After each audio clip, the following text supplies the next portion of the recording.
পবিত্র কোরআনুল কারীমের মধ্যে এমন দুইটি শক্তিশালী আয়াত আছে যেই আয়াতগুলো আপনাদের ঘরের মধ্যে মাত্র 3 রাত্রি পড়তে পারেন, আপনাদের সেই ঘরের মধ্যে আর কখনো শয়তান আসতে পারবে না, নবীজি বলেছেন। এবং আপনাদের ঘরের মধ্যে আল্লাহ রিজিক দিবে, বরকত দিবে, অভাব অনটন দূর করে আপনাদের ঘরের মধ্যে রহমতে রহমতে ভরপুর করে দিবে। তাহলে প্রিয় দিনী ভাই এবং বোনেরা, মাত্র 3 রাত্রি ঘুমানোর পূর্বে রাত্রে এই দুইটি আয়াত যারা মুখস্থ পারেন না, কোরআন শরীফ দেখে দেখে পাঠ করবেন। সব সময় পাঠ করতে হবে না, 3 রাত্রি পাঠ করলেই চলবে। আপনাদের ঘরের মধ্যে শয়তান আর আসতেই পারবে না। তিরমিজি শরীফের 2882 নং হাদিসের মধ্যে এসেছে। আমি সুন্দর করে আপনাদেরকে বলে দেব ইনশাআল্লাহ আয়াতটা কিভাবে পাঠ করবেন এবং তেলাওয়াত করেও শুনিয়ে দেব।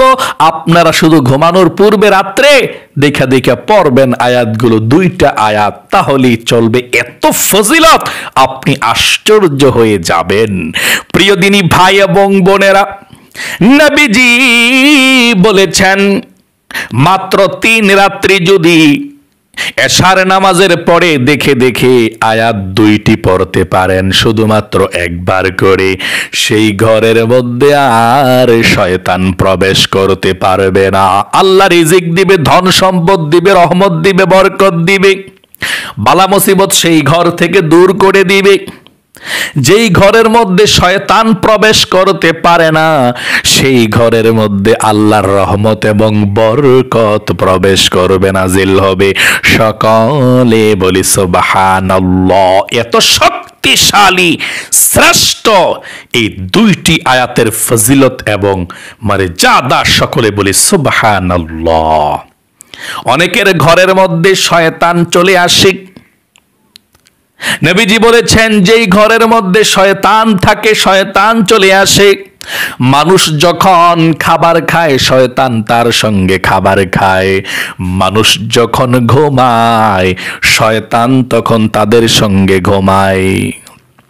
আল্লাহর নবীজি বলেছেন মানুষ যখন বাড়ির মধ্যে প্রবেশ করে আল্লাহর নাম না নেয় এবং বিসমিল্লাহ বলে প্রবেশ না করে, খাবার না খায় বিসমিল্লাহ বলে, তখন তাদের সঙ্গে শয়তান শরীক হয়ে যায়। শয়তান বলে চলো চলো, আজকে আমাদের খাবার দাবারের এই ঘরের ব্যবস্থা হয়ে গিয়েছে, কারণ এই ঘরের মধ্যে বিসমিল্লাহ বলে খাবার খায় না এবং ঘরের মধ্যে সালাম দিয়ে প্রবেশ করে না। ঘরের মধ্যে যখনই প্রবেশ করতে হয়, সালাম দিয়ে প্রবেশ করতে হয়। খাবার শুরুতে বিসমিল্লাহির রহমানির রহিম বলে খাবার খেতে হয়। তাহলে যদি কেউ এগুলো না করে, তাহলে শয়তান তাদের সঙ্গে শরীক হয় এবং ঘুমানোর পূর্বে যদি আল্লাহর নাম না নেয়, তাহলে সেই ঘরের মধ্যে শয়তান থাকে। আর যেই ঘরের মধ্যে শয়তান থাকে, শয়তান প্রবেশ করে, ওই ঘরের মধ্যে আল্লাহর রহমত থাকে না, বিপদ আপদ বালা মুসিবত লেগেই থাকে। তাই আপনাদেরকে বলবো, আপনারা শয়তানকে ঘর থেকে দূর করে দিতে হবে, আল্লাহর রহমত ঘরের মধ্যে আনতে হবে। নবীজি ওয়াদা করে বলেছেন, তিরমিজি শরীফের 2882 নং হাদিসের মধ্যে এসেছে, আপনারা পরপর 3 রাত্রি সব সময় পাঠ করতে হবে না, 3 রাত্রি আপনারা এই আমলটি করবেন ইনশাআল্লাহ। আমি হাদিসটা বলে দিচ্ছি প্রথমে, তারপরে আমি ইনশাআল্লাহ আপনাদেরকে সেই আয়াতটা পড়ে শোনাবো এবং আয়াতটা কিভাবে পড়বেন আমি বলে দিচ্ছি ইনশাআল্লাহ। প্রিয় দিনী ভাই এবং বোনেরা, তিরমিজি শরীফের 2882 নং হাদিসের মধ্যে এসেছে, হযরত নোমান ইবনে বাশির রাদিয়াল্লাহু তাআলা আনহু থেকে বর্ণিত, তিনি বলেছেন নবী করিম সাল্লাল্লাহু আলাইহি ওয়াসাল্লাম ইরশাদ করেছেন, আল্লাহ রাব্বুল আলামিন আসমান এবং জমিন সৃষ্টি করার 2000 বছর পূর্বে আগে একটি কিতাবকে নাজিল করেছেন, আর সেই কিতাবটির নামই হচ্ছে কোরআনুল কারীম। সকলে বলি সুবহানাল্লাহ। আসমান এবং জমিন সৃষ্টি করার 2000 বছর পূর্বে যে কিতাবটা আল্লাহ নাজিল করেছেন, সেই কিতাবটার নাম হচ্ছে কোরআনুল কারীম। এই কোরআনুল কারীম থেকে 2টি আয়াত নিয়ে আল্লাহ রাব্বুল আলামিন সূরাতুল বাকারাকে শেষ করলেন। এই 2টি আয়াত নিয়ে যেই সূরাতুল বাকারাকে শেষ করলেন, এই 2টি আয়াতের ফজিলত নবীজি বলেছেন, যে বাড়িতে, যেই ঘরের মধ্যে 3 রাত তা পাঠ করা হবে, শয়তান সেই বাড়ির নিকটবর্তী হবে না। সকলে বলি সুবহানাল্লাহ। আপনি যদি আপনার বাড়িতে, আপনার ঘরের মধ্যে মাত্র 3টি রাত্র, নবীজি বলেছেন, এই সূরাতুল বাকারার শেষ 2টি আয়াত তেলাওয়াত করতে পারেন এশারের নামাজের পরে, তাহলে আপনার ঘরের মধ্যে শয়তান প্রবেশ করবে না, বাড়ির মধ্যে শয়তান আসতে পারবে না।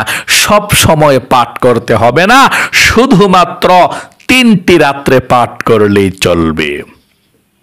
প্রিয় দিনী ভাই এবং বোনেরা, এই সূরাতুল বাকারার 2টি আয়াতের ফজিলত আরো আছে। মুসলিম শরীফের হাদিসের কিতাবের মধ্যে এসেছে এবং তাফসিরে মাযহারের মধ্যে এসেছে। হযরত আব্দুল্লাহ ইবনে মাসউদ রাদিয়াল্লাহু তাআলা আনহু বর্ণনা করেন, নবী করিম সাল্লাল্লাহু আলাইহি সাল্লাম বলেছেন, যখন আমাকে সিদরাতুল মুনতাহায় নিয়ে যাওয়া হয়, তখন 3টি জিনিস দান করা হয় মেরাজের রজনীতে, মেরাজের রাত্রিতে। 3টি জিনিস নবীজিকে দান করা হয় সিদরাতুল মুনতাহায়। 1 নম্বরে 5 ওয়াক্ত নামাজ, মানে মেরাজে। এই 2টি আয়াত মেরাজের মধ্যে নাজিল হয়েছে, আল্লাহ রাসূলকে আল্লাহ তাআলা হাদিয়া দিয়েছেন। নবীজি বলেছেন, 1 নম্বরে 5 ওয়াক্ত নামাজ আমাকে হাদিয়া দেওয়া হয় মেরাজে। 2 নম্বরে সূরা বাকারার শেষ 2 আয়াতকে আল্লাহ রাব্বুল আলামিন তখন আমাকে হাদিয়া দেওয়া হয়, যে আয়াতটা ঘরের মধ্যে পড়লে 3 রাত্রি শয়তান আসে না। 3 নম্বরে উম্মতের মধ্যে যারা শিরিক করে না, তাদের কবিরা গুনাহ মাফ হওয়ার সুসংবাদ নবী করিম সাল্লাল্লাহু আলাইহি সাল্লামকে আল্লাহ তাআলা দিয়েছেন। সকলে বলি সুবহানাল্লাহ। যদি আপনি কবিরা গুনাহ করেন না, শিরিক না করেন, আপনাকে আল্লাহ ক্ষমা করে দিবে, নবীজির সঙ্গে আল্লাহ ওয়াদা করে বলেছেন। তাহলে প্রিয় দিনী ভাই এবং বোনেরা, জানতে পারলেন কেমন শ্রেষ্ঠ সেই 2টি সূরা বাকারার শেষ 2টি আয়াত। এই সূরা বাকারার শেষ 2টি আয়াত 3 নাম্বার পারার, মানে 3 সিপারার 8 পৃষ্ঠায়। হাফিজি কোরআন শরীফের আমি নাম্বারটি বলে দিচ্ছি আপনাদেরকে। সূরা বাকারার 285 নম্বর আয়াত এবং 286 নম্বর আয়াত। আবারও বলছি, সূরা বাকারার 285 নম্বর আয়াত এবং 286 নম্বর আয়াত। আমি একবার পড়ে শোনাচ্ছি আপনাদেরকে, আপনারা অনেক সওয়াব হবে, প্রত্যেকটি অক্ষরে 10টি করে নেকি পাবেন। এবং এই আয়াতের অনেক ফজিলত, মোট কথা, যেই ঘরের মধ্যে 3 রাত্রি পাঠ করলে তো শয়তান আসতে পারবে না। প্রতিদিন রাত্রে আপনি ঘুমানোর পূর্বে পাঠ করলে বিশাল সওয়াব, মানে এটার কোনো শেষ নাই। পৃথিবীর সব ভালো কিছু আপনাদেরকে দিবে, রিজিক দিবে, ধন সম্পদ দিবে, আল্লাহ খুশি থাকবে এবং আপনার সঙ্গে সবসময় আল্লাহর রহমত থাকবে যে রাত্রিতে পাঠ করবেন। 3 দিন রাত্রে পাঠ করলে শয়তান আপনাদের ঘরের মধ্যে কখনো আর আসতে পারবে না। এবং প্রতিদিন রাত্রে ঘুমানোর পূর্বে পাঠ করলে আরো বিশাল সওয়াব আছে। এবং যারা কঠিন রোগে আক্রান্ত, এই 2টি আয়াত তেলাওয়াত করে, পাঠ করে, পানির মধ্যে ফু দিয়ে আপনারা খাবেন বা তাকে খাওয়িয়ে দিবেন, সুস্থ হয়ে যাবে ইনশাআল্লাহ। আমি একবার পাঠ করে শোনাচ্ছি আয়াতটাকে, আমি তারপর আপনাদেরকে বলে দিচ্ছি ইনশাআল্লাহ নিয়মটা কিভাবে পাঠ করবেন। আউযু বিল্লাহি মিনাশ শাইতানির রাজিম। বিসমিল্লাহির রহমানির রহিম। آمن الرسول بما أنزل إليه من ربه والمؤمنون كل آمن بالله وملائكته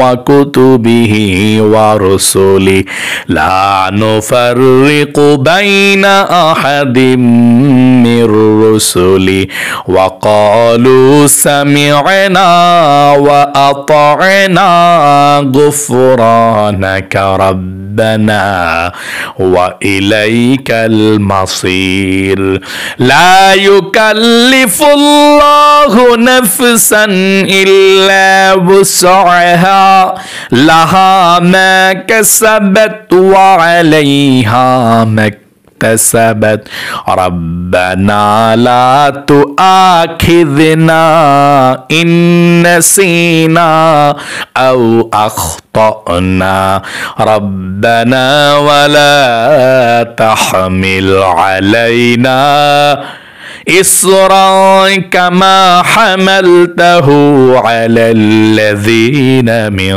قبلنا ربنا ولا تحملنا ما لا طاقة لنا به واعف عنا واغفر لنا وارحمنا أنت مولانا فانصرنا على القوم الكافرين صدق الله العظيم এতটুক পর্যন্ত আপনি কিভাবে পাঠ করবেন আর পাঠ না করলে শুনলে চলবে কিনা শুধুমাত্র মোবাইলটা দিয়ে এই ভিডিওটা দেখে আয়াতটা শুনলে চলবে কিনা সেটাও বলে দেব ইনশাআল্লাহ। আপনারা এশার নামাজ পড়ার পর খাবার দাবার খেয়ে যখনই ঘুমাবেন ঘুমানোর পূর্বে আপনারা এই আয়াতটাকে দেখে দেখে দুইটা আয়াত পড়বেন। সূরা বাকারার শেষ দুইটা আয়াত 285 286 শেষ সূরা বাকারার দুইটা আয়াত আপনারা কোরআন শরীফ দেখে দেখে বা আপনাদের কিতাব থাকলে কিতাবে দেখে দেখে আপনারা পাঠ করে তারপরে ঘুমাবেন বা মোবাইলের মধ্যে সার্চ দিবেন সূরা বাকারার শেষ দুইটি আয়াত 285 286 নাম্বার আয়াত সার্চ দিলে আপনারা এই দুইটা আয়াত দেখে দেখে আরবিতে পড়ে আপনি ঘুমাবেন 3 রাত্রি একবার করে পাঠ করলেই চলবে। আর যারা পাঠ করতে পারেন না কেউ পাঠ করলে শুনলেও চলবে, তবে মনোযোগ দিয়ে শুনতে হবে। আপনারা এই ভিডিওটা দেখলেও চলবে, কারণ এই ভিডিওটা আমি পাঠ করেছি। আপনারা শুধু ভিডিওটা ওপেন করে রাতে ঘুমানোর পূর্বে শুনবেন, শোনার পর মনোযোগ দিয়ে তারপর আপনারা ঘুমিয়ে যাবেন 3 রাত্রি পর পর। আর বেশি পাঠ করতে হবে না। আর যদি মনে করেন যে আমি সব সময় পাঠ করব তাহলে অনেক অনেক অনেক ভালো, বিপদ আপদ সব দূর হয়ে যাবে, অভাব অনটন দূর হবে, আল্লাহর রহমত থাকবে, কঠিন বিপদ আপদ থেকে আপনাকে আল্লাহ বাঁচায় রাখবে, আল্লাহ আপনাকে জান্নাত দিবে। আল্লাহু আকবার। এটা আল্লাহ রসুল পাঠ করে ঘুমাইতেন প্রতি রাত্রে, আপনারাও পাঠ করবেন ইনশাআল্লাহ। অনেক ফজিলত, অনেক বরকত, অনেক রহমত। আল্লাহ তাআলা আপনাদের সকলকে এই বরকতপূর্ণ শ্রেষ্ঠ আমলটা যাতে আপনারা করে ঘুমাতে পারেন। আমি স্ক্রিনের মধ্যে কিন্তু দিলাম না, বলে দিলাম সূরা বাকারার 285 নাম্বার আয়াত 286 নাম্বার আয়াত সর্বশেষ আয়াত দুইটা সূরা বাকারার দেখা দেখা পড়ে ঘুমাইবেন কোরআন শরীফ দেখা, অথবা আপনারা শূন্য ঘুমাইবেন 3 রাত্র। তাহলে প্রিয় দিনী ভাই এবং বোনেরা, এটা খুবই গুরুত্বপূর্ণ। আপনাদের ঘরের মধ্যে শয়তান আর আসতে পারবে না, একেবারে শেষ শয়তান আসা। শয়তান এসেই তো মানুষকে বিভ্রান্তি করে দেয়, ধোকা দেয়, কষ্ট দেয়, বরকতগুলো নিয়ে যায়। শয়তানের রাস্তা আল্লাহ বন্ধ করে দিবে এই দুইটি আয়াত মাত্র পরপর 3 রাত্রি একসঙ্গে। কিন্তু আজকে পড়ছেন, কালকে আবার পড়বেন রাত্রে, এর পরের দিন আবার পড়বেন, এই 3 রাত পড়বেন ইনশাআল্লাহ। গ্যাপ দেওয়া যাবে না, 3 রাত্র একবার করে, তাহলে চলবে ইনশাআল্লাহ। তাহলে প্রিয় দিনী ভাই এবং বোনেরা, আল্লাহ রাব্বুল আলামিন আপনাদের সকলকে এই বরকতপূর্ণ শ্রেষ্ঠ আমলটা জীবনে একটিবার হইল আপনারা করুন। ইনশাআল্লাহ কপাল খুলে যাবে, ভাগ্য পরিবর্তন হবে ইনশাআল্লাহ। আল্লাহ তাআলা আমাদের সকলকে এই শ্রেষ্ঠ আমলটি জীবনে একবার হইলেও করার তৌফিক দান করুক। সকলে কমেন্ট বক্সের মধ্যে লিখবেন আমিন এবং ভিডিওতে একটি লাইক দিবেন। যারা কমেন্ট বক্সের মধ্যে আমিন লিখেছেন, ভিডিওতে একটি লাইক দিয়েছেন, আল্লাহর কাছে দোয়া করি আল্লাহ তাদেরকে তুমি ভালো রাখো, সুস্থ রাখো। দুইটি হাত দিয়ে মক্কা মদিনায় স্পর্শ করেছি, দুইটি হাত উঠিয়ে বলছি তাদেরকে আল্লাহ তাআলা তুমি আমলটি করে সুফল পাওয়ার তৌফিক দান করে দিও, আমিন। আজ এ পর্যন্তই, আবারও অন্য কোনো ভিডিওতে দেখা হবে। সেই পর্যন্ত আপনাদের সকলের সুস্বাস্থ্য আল্লাহর কাছে কামনা করে আজ এখানে বিদায় নিচ্ছি। আসসালামু আলাইকুম ওয়া রাহমাতুল্লাহি ওয়া বারাকাতুহু।